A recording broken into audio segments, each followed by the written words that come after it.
So, do you find it easy to pray, and what is praying about? Oh, do I find it easy to pray? No. I used to when I was young and I was part of a charismatic church. I found it very easy to pray. And that changed when I had my first child.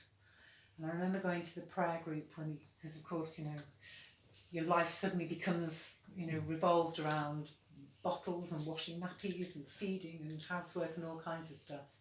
And I remember going to the prayer group and being so upset because my prayer life just seemed to have gone out of the window. And the priest there said to me, or suggested to me, that everything that I did in my day was a prayer. Mm-hmm. So that when I was washing the dishes or washing the nappies or cuddling the baby or making food, that all of that was a prayer. And he said to me that the only thing I had to do in a day was when I opened my eyes in the morning was to dedicate the day to God. And if at the end of the day I just said amen, then that was enough. And that really instilled something in me, sort of that has grown over the years, to recognise that prayer is not necessarily something we do, but is something that we are.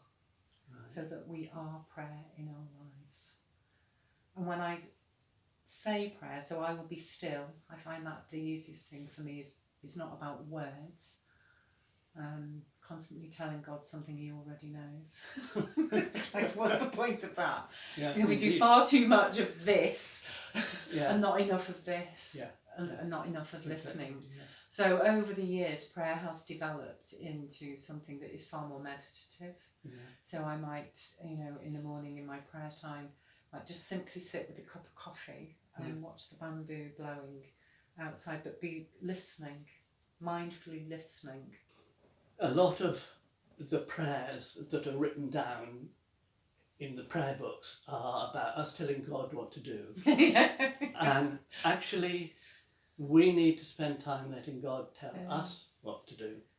So I have always found the sort of distinction between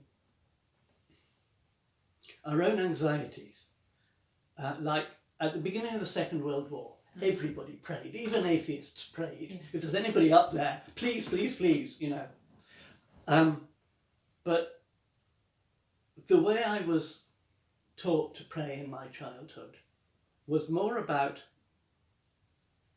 there was that word acts, adoration, confession, thanksgiving, supplication. Okay. So you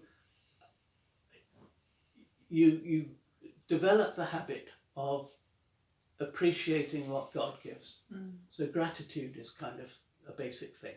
So saying grace at meals and things like that.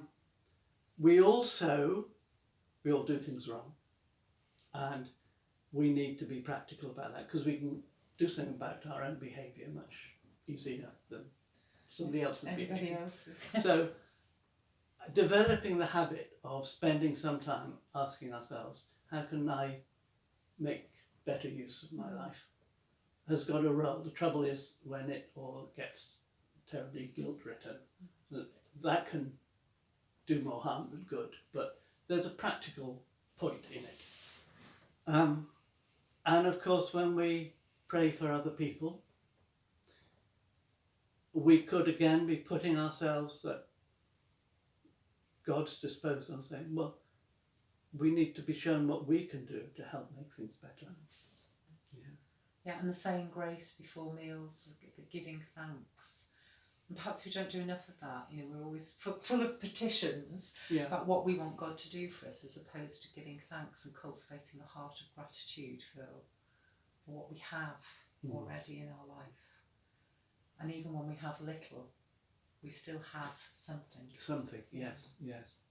I suppose one of the things that has concerned me is you need to avoid treating prayer as we've got the intelligence and God has got the power and we're telling God what needs to be done. Actually, it's the other way around. God knows what we need, but God has given us the power to choose whether to do the right thing or the wrong thing.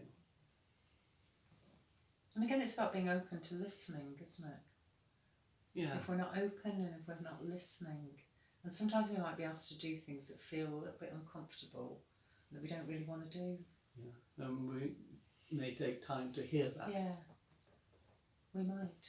Mm.